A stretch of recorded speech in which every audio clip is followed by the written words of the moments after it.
नमस्कार, मैं हूं सुरेश चौहान की और आप देख रहे हैं चलते चलते में आज आपके सामने हम एक ऐसे व्यक्तित्व को लेकर आ रहे हैं। पहले संत है जो आज के चलते चलते में आए हैं। लोग उनको जैन मुनि कहते हैं, हम उनको जन मुनि कहते हैं। पूजनीय तरुण सागर जी महाराज, आपका स्वागत है चलते चलते में।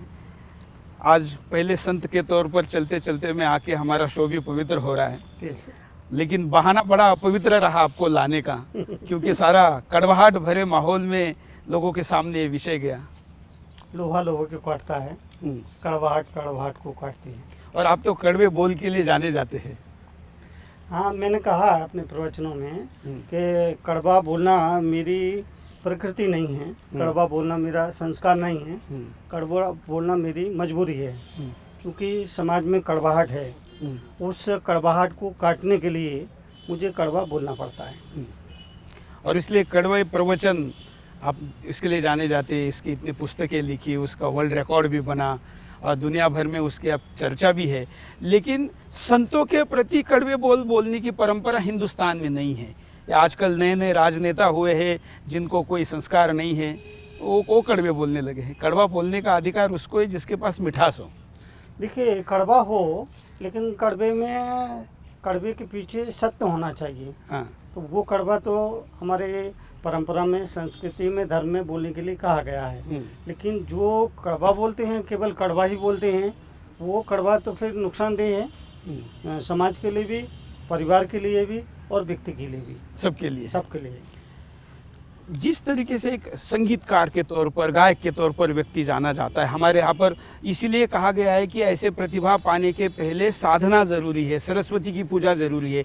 उस प्रक्रिया से व्यक्ति जाता था तो फिर उसके पास संस्कार होते थे, तो कभी गलत बोल ही नहीं सकता था। आज तो टीवी शो के कार्यक्रमों से गायक निकलने लगे, संगीतकार निकलने लगे, उनको संत क्या है पता ही नहीं। ये आगे क्या करेंगे हिंदुस्तान का? देखिए, आज की एक होड़ चल गई है कि व्यक्ति को रातों रात पब्लिसिटी चाहिए, रातों रात ऊपर पहुंचना है। तो ये जो क्रमिक विकास की साधना का क्रम था वो गायब हो गया। और गायब होने की वजह से आदमी ऊंचाई तो हासिल कर लेता है, लेकिन वो संस्कार बता देते हैं कि इसको जो ऊंचाई मिली है वो कैसे मिली है। संस्कार उसको दुनिया के सामने ला के रख देते हैं। अभी जो पिछले दिनों टिप्पणी की है हमारे जीवन पर, जैन मुनि के, हमारे से मतलब जैन मुनि के जीवन पर जो टिप्पणी की है, दिगंबर साधु के जीवन पर जो टिप्पणी की है, तो ये इसी का एक रिजल्ट है कि वो रातों रात ऊपर तो पहुंच गए, लेकिन संस्कार क्या है, भारतीय संस्कृति क्या है, भारतीय सभ्यता क्या है, उनको पता नहीं। हिंदुस्तान का मीडिया दिखाना भी नहीं चाहता। ये जो आधुनिक पॉलिटिकल पीढ़ी भी आई है ना, ये भी निगेटिव पब्लिसिटी से अपने आप को बड़ा बनाना चाहती है। फिर वो कांग्रेस का पूनावाला हो या आप वालों का ये दोनों नेता हो, ये दोनों की स्थिति एक जैसी है। तो जब राजनीतिक क्षेत्र के लोग ही, जिन्होंने कल हिंदुस्तान का जिस भी स्थिति में हो नेतृत्व करना है, ऐसे लोग ही अगर संतों के प्रति अनजान रहेंगे तो समाज को संत का सही परिचय कैसे देंगे? आपने बिल्कुल सही कहा है कि संत तो इस देश की धरोहर है। ये हमारा इतिहास बताता है, ये हमारी संस्कृति बताती है, ये हमारी परंपरा बताती है कि राजमहल में रहने वाले दशरथ जैसे राजा नंगे पांव चल करके संत की कुटिया में जाते थे और सलाह मशवरा करते थे, और सलाह मशवरा करके फिर राज्य का संचालन करते थे। तो ये देश की परंपरा रही है। आज मुझे लगता है बल्कि धर्म सत्ता ही राज सत्ता का मार्गदर्शक रही है। ये राजा के भी सर पे डंडा मारने का अधिकार था। सही है, बिल्कुल सही कहा आपने कि तो ये परंपरा जो है वो धीरे धीरे लुप्त हो रही है।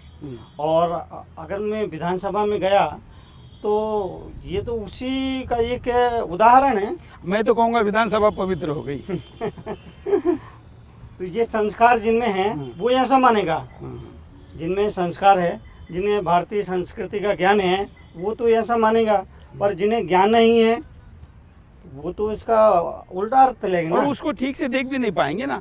शायद इस हरियाणा की विधानसभा का ये उसके पूरे आयु में पहली बार हुआ होगा कि सारे नेता चुप बैठे हैं और किसी को सुन रहे हैं। ऐसा तो होता नहीं जनरली विधानसभा में। जब गया मैं तो मैंने अपनी स्पीच में कहा कि खट्टर सरकार पे ये आरोप लग सकता है कि इन्होंने राजनीति का भगवाकरण किया।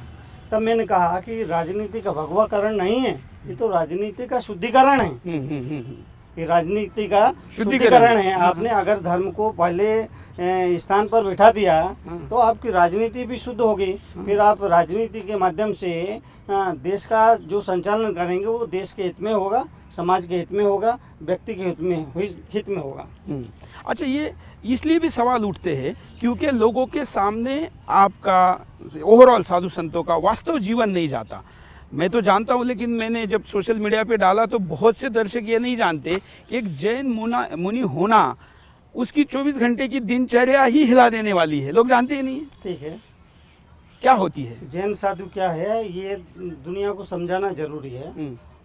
कुछ पंक्तियाँ मैं बोलता हूँ। सिर पर छाता नहीं, पैरों में जूता नहीं, बैंक में खाता नहीं, परिवार से नाता नहीं, उसे कहते हैं जैन साधु।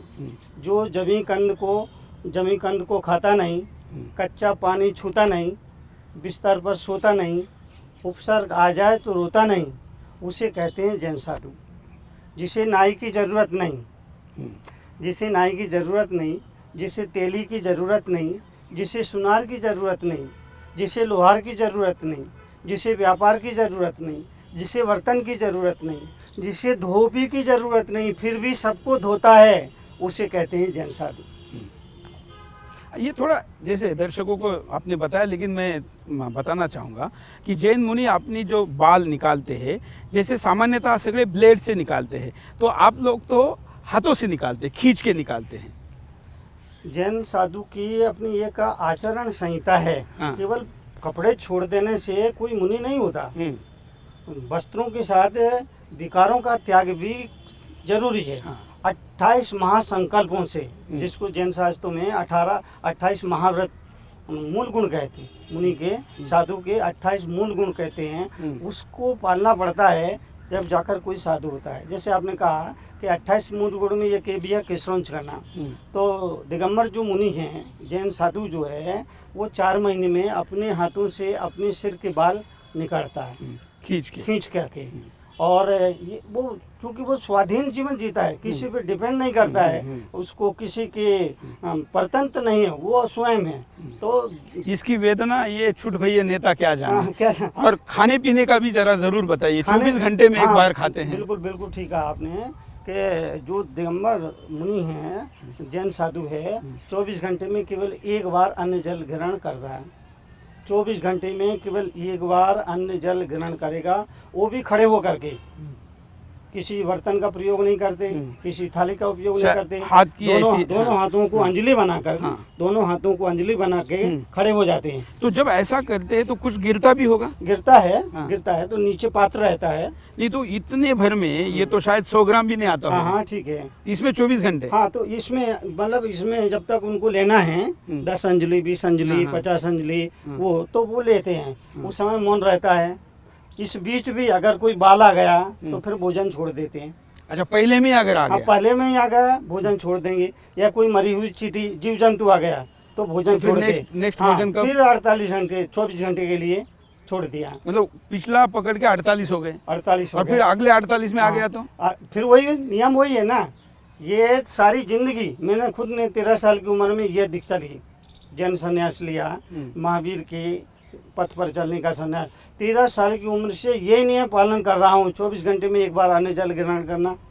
और मरी हुई अगर चींटी भी आ गई तो हमको लगता है हमारी वजह से इसको प्राण का त्याग करना पड़ा, ये हिंसा हमारी वजह से हुई है, तो हम उसको फिर भोजन ग्रहण नहीं करते हैं। जो लोग दिगंबर साधु की आलोचना करते हैं, टीका टिप्पणी करते हैं, मुझे लगता है कि उन्हें सिर्फ ये मालूम है कि जैन साधु नग्न रहता है। इसके अलावा उनको कुछ भी नहीं पता। मेरा अपना मानना है, अगर कोई व्यक्ति 24 घंटे सिर्फ 24 घंटे दिगंबर साधु के साथ रह जाए तो वो कहेगा कि ये तो धरती के चलते फिरते देवता है, मुझे समाज से कोई चाहिए नहीं। 24 घंटे में एक बार 2 अंजलि भोजन ग्रहण करता हूँ और दरिया भर लौटाने का वचन निभाता हूँ। वो होता है जैन साधु। तो जीने के 2 तरीके हैं। कुछ लोग तो खाने के लिए जीते हैं, कुछ लोग जीने के लिए खाते हैं।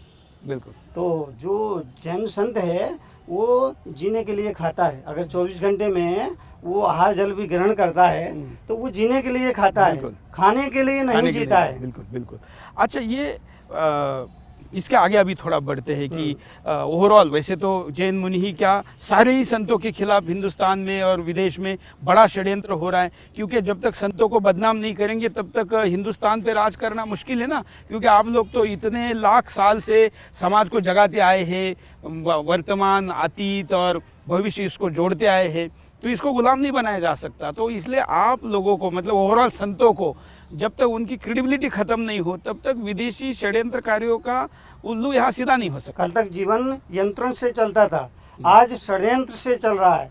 तो नए नए षड्यंत्र लाए जा रहे हैं, खड़े किया जा रहे हैं। कभी धर्म को विकृत रूप में प्रस्तुत किया जाता है, कभी देश की संतों को विकृत रूप से प्रस्तुत किया जाता है, और गलत प्रस्तुत रूप से करके उसको दबाने की कोशिश करते हैं। मैं निंदा नहीं करना चाहता, लेकिन उल्लेख ज़रूर करना चाहूँगा क्योंकि बात संतों की निकली है। मदर तेरेसा का उदाहरण ले लीजिए। अब मदर तेरेसा को संत की उपाधि मिली है, तो वहाँ वेटिकन सिटी में प्रोग्राम हो रहा है, हिंदुस्तान के तमाम मुख्यमंत्री, तमाम राजनेता वहाँ पर जा रहे, प्रधानमंत्री से लेकर सब लोग मदर तेरेसा की बात कर रहे हैं। क्या मदर तेरेसा और हिंदू साधु संतों की हम तुलना करें तो मैं तो पहले तो तुलना ही नहीं हो सकती, लेकिन फिर भी उनको उनके हर निगेटिव चीज़ को भी पॉजिटिव दिखाया जाता है। ये आज उनको जो संत की उपाधि दी जा रही है वो इसलिए दी जा रही है, ऐसा वो उनका दावा है कि उन्होंने किसी का कैंसर ठीक किया।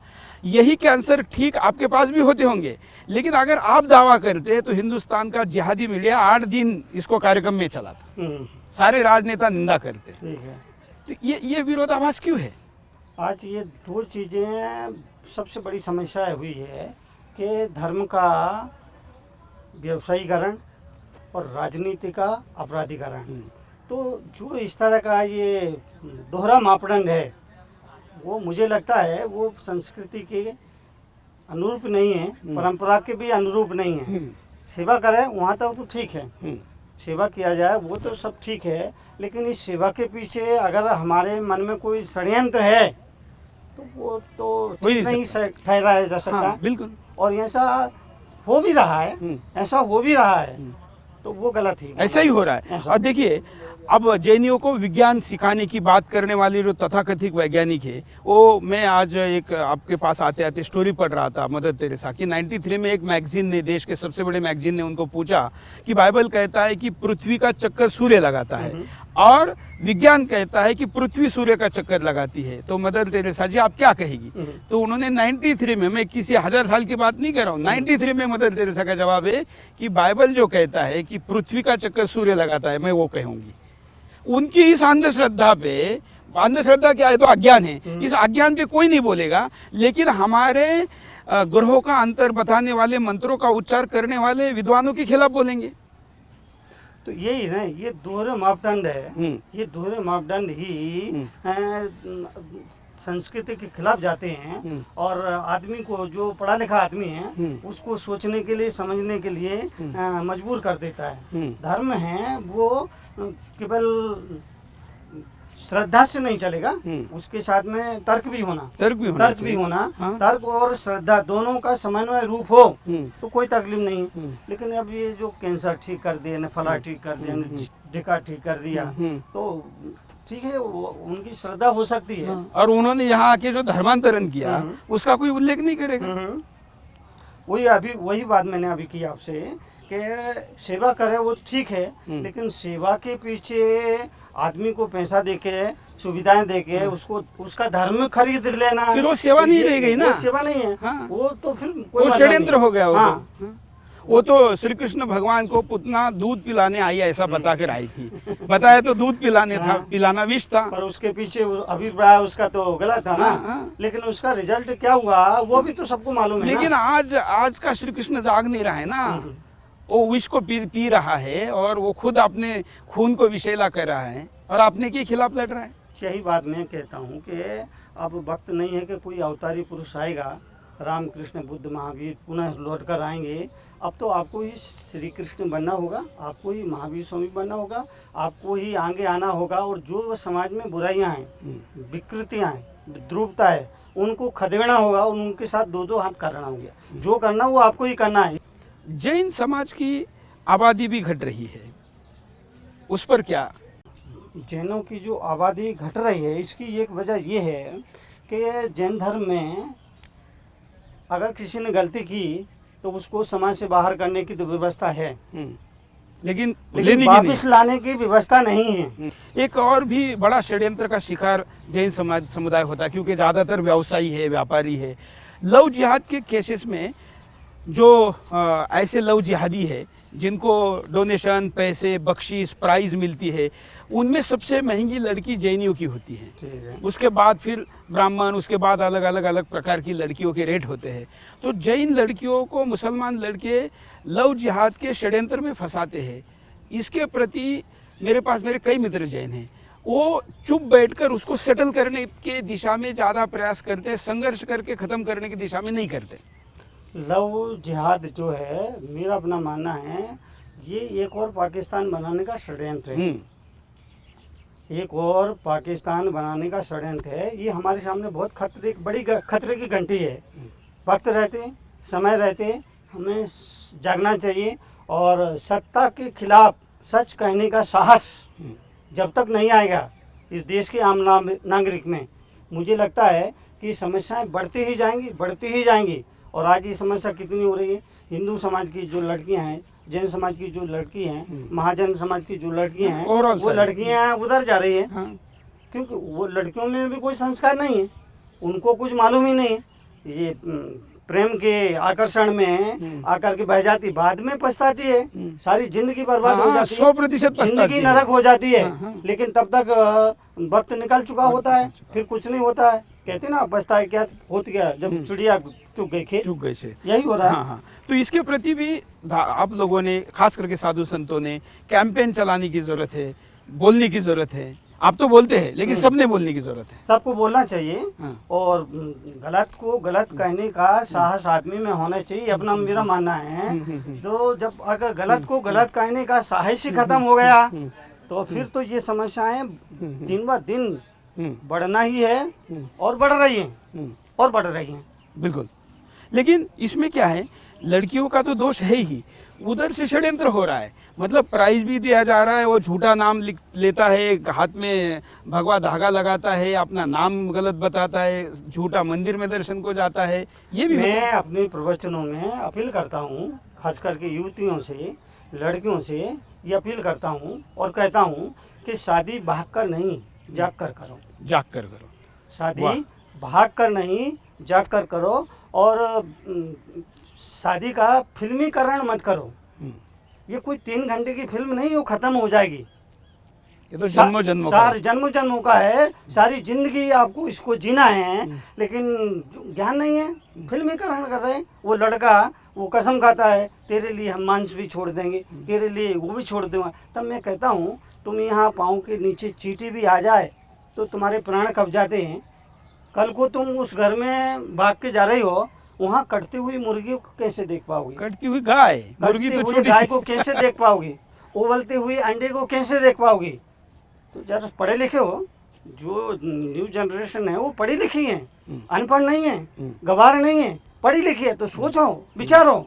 मैं आह्वान करता हूँ, होना चाहिए। आप सोचिए, खुद समझदार हो, आपको ज़्यादा समझाने की ज़रूरत ही नहीं। लेकिन आप जिस रास्ते पर जा रहे हो, उस रास्ते पर जाते हुए देख कर के कहना पड़ेगा, शादी भाग कर नहीं, जाग कर करो। एक और समस्या है जो अभी डाटा आ रहा है देश भर में, जहाँ से मुसलमान गुंडों का जहाँ पर साम्राज्य ज़्यादा बढ़ता जा रहा है, हिंदू वहाँ से पलायन कर रहा है। तो व्यापारी सबसे पहले पलायन करते हैं, उसमें जैन सबसे ज़्यादा होता है। वोटों की राजनीति की वजह से ये समस्याओं पर कोई ध्यान नहीं देता। जो भी पार्टियां हैं वो अपना तात्कालिक लाभ देखती हैं। इसका दीर्घ परिणाम क्या होगा, ये पार्टियां देख नहीं रही हैं जो इनको सपोर्ट करती है। जो भी पार्टियां इनको सपोर्ट करती है, मेरा अपना मानना है कि तात्कालिक लाभ देख रहे हैं। हमको वोट नाराज नहीं करना है, इनको इससे हमको इनके वोट मिलेंगे। तो ये तात्कालिक लाभ हुआ ना।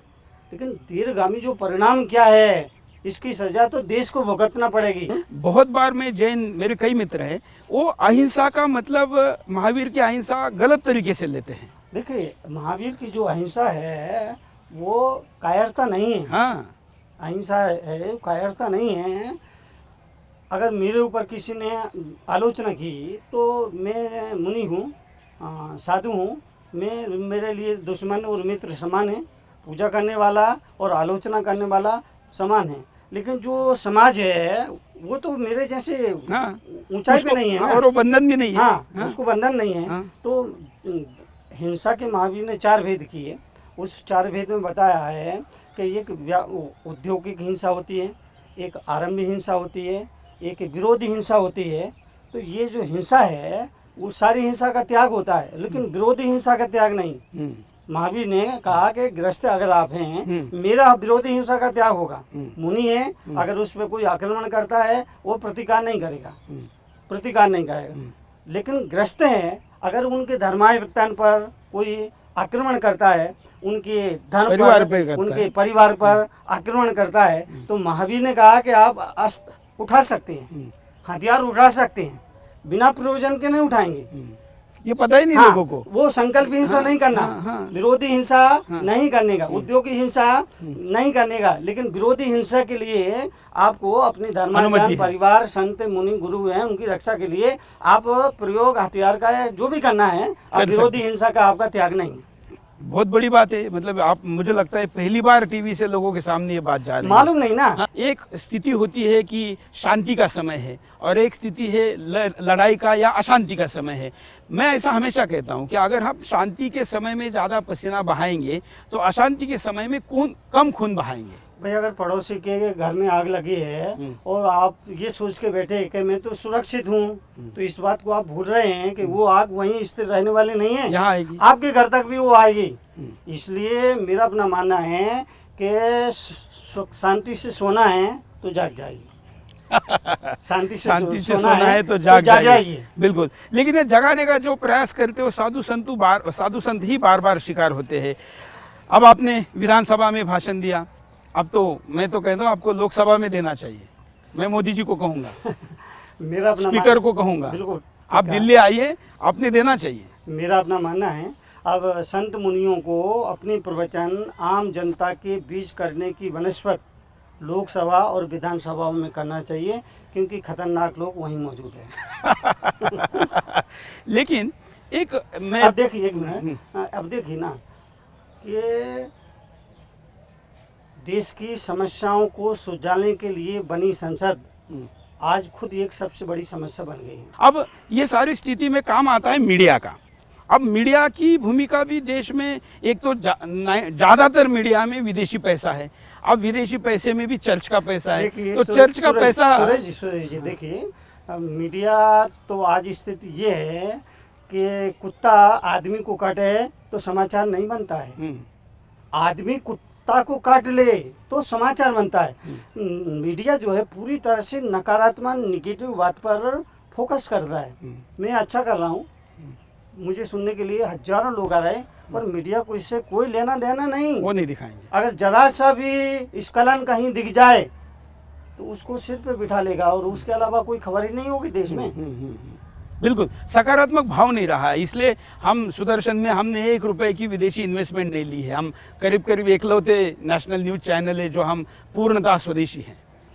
तो मैं आपकी स्पीच सुनता रहता हूँ समय समय पे जब कभी मौका मिलता है, और आपके जो बिंदास बोल है वो भी कभी कभी देखने में आते हैं, तो लगता है कि ये भी सुरेश जी भी अपने आप में एक क्रांतिकारी है। जिस तरह आप बोलते हैं, बड़े बड़े लोगों से टकराते हैं, कई बार तो मुझे भी लगता है अगर मैं बोलूँ तो कोई बड़ी बात नहीं है, क्योंकि मेरे पीछे करोड़ों लोग हैं, श्रद्धा है उनकी, भक्ति है, तो आदमी को कुछ भी मेरे लिए बोलने से पहले 10 बार नहीं 100 बार सोचना पड़ता है। जैसे इस बार हाँ, जैसे इस बार हुआ। अब 2 लाइन ही लिखी, पर हिंदुस्तान का न सिर्फ जैन समाज बल्कि सभी लोग सत्संग प्रेमी, सभी धर्मों के लोग आके विरोध जाहिर करने लगे। लेकिन आप जिस तरह से हिम्मत दिखाते हो, बड़ी बड़ी कंपनियों से, बड़े बड़े लोगों से, बड़े बड़े व्यक्तियों से जिस तरह से उन पर सीधा आक्षेप करते हैं, और चुनौती लेते हैं, तो मैं समझता हूँ ये आप में इतनी हिम्मत आती कहाँ से? हम मानते कि आप हमारे पीछे है ना। इस चैनल को शुरू करने के पहले मैं दर्शकों को बताना चाहूँगा कि मैं महाराज जी को मिला था और समय समय पर ऊर्जा लेता रहता हूँ, क्योंकि मेरा ऐसा मानना है कि ज़्यादा से ज़्यादा क्या होता है, मृत्यु ना।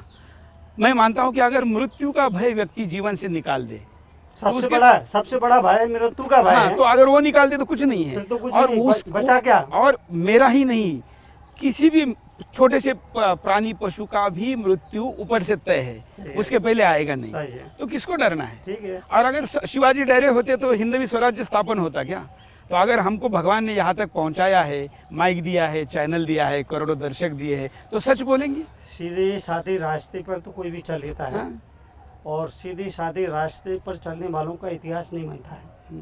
जो संघर्षपूर्ण रास्तों में, कठिन रास्तों पर चलता है, टेढ़े मेढ़े रास्ते पर चलता है, इतिहास हमेशा उन लोगों का ही बनता है।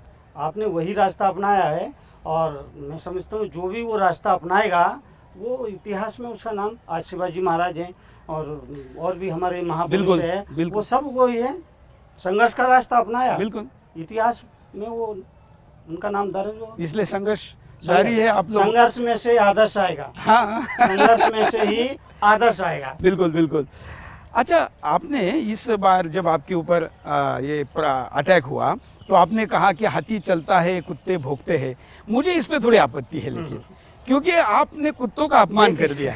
कुत्ते तो बड़े ईमानदार होते हैं, ऐसे दुष्ट राजनेता, संगीतकार, इन लोगों को आप कुत्ता ईमानदार होता है, वफादार होता है, अपने मालिक के लिए जान देने को तैयार होता है। ये तो गधे, इनको गधा भी नहीं कहना चाहिए। ये तो वो मैंने जो बात दोहराई वो मैंने अपना नहीं कहा, ये पुरानी कहावत है। हाँ। पुरानी कहावत है कि भाई अगर आपका उद्देश्य पवित्र है और लक्ष्य नेक है तो आप आगे बढ़ते रहिए, आगे बढ़ते रहिए, आपको पीछे मुड़ने की ज़रूरत नहीं है।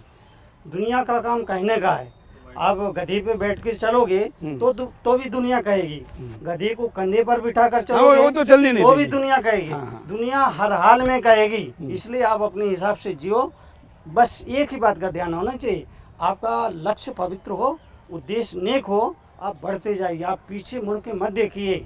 तब मैंने कहा था हाथी चलता है, गजराज चलता है, कुत्ते भौंकते हैं। और मेरा अपना मानना है कि हर आदमी के साथ तो आलोचक होना ही चाहिए। उसकी वजह ये है, गली में 2-4 सुअर हों तो गली साफ रहती है। अच्छा, इनके लिए सुअर सबसे अच्छा शब्द है। वो कहानी है ना कि वो आग लग गई और चिड़िया चोंच भर के पानी डाल रही थी। जब उससे पूछा कि तेरी चोंच से जो पानी है एक शोला भी नहीं बुझ पाएगा, तो चिड़िया ने दिया एक जवाब, एकदम लाजवाब। कहा, मेरे भाई, मैं तेरी बात को जानती हूँ, अपनी चोंच की ताकत को पहचानती हूँ, तेरी बात को मानती हूँ, और सिर्फ इतना जानती हूँ कि जिस दिन इस घटना का इतिहास लिखा जाएगा, मेरा नाम आग लगाने वालों में नहीं, आग बुझाने वालों में लिखा जाएगा। बिल्कुल। तो चिड़िया से बड़ी तो आपकी चोंच है। मैं ये दावा भी नहीं करता हूँ कि मैं संसार को बदल दूंगा, लेकिन वादा जरूर करता हूँ कि समाज को बदलने में अपनी तरफ से कोई कोर कसर बाकी नहीं रखूंगा। बिल्कुल, बहुत अच्छा। और शायद यही संकल्प अगर हमारे दर्शक भी ले ले अपने अपनी जगह पर, तो मुझे लगता है कि हिंदुस्तान ही ने हम पूरे दुनिया को बदलेंगे। और हिंदुस्तान ने दुनिया बदलना ही हमारा संकल्प है, हमारा प्रयास है। अपने समय निकाला, चलते चलते में आए, हम आपके बहुत आभारी हैं।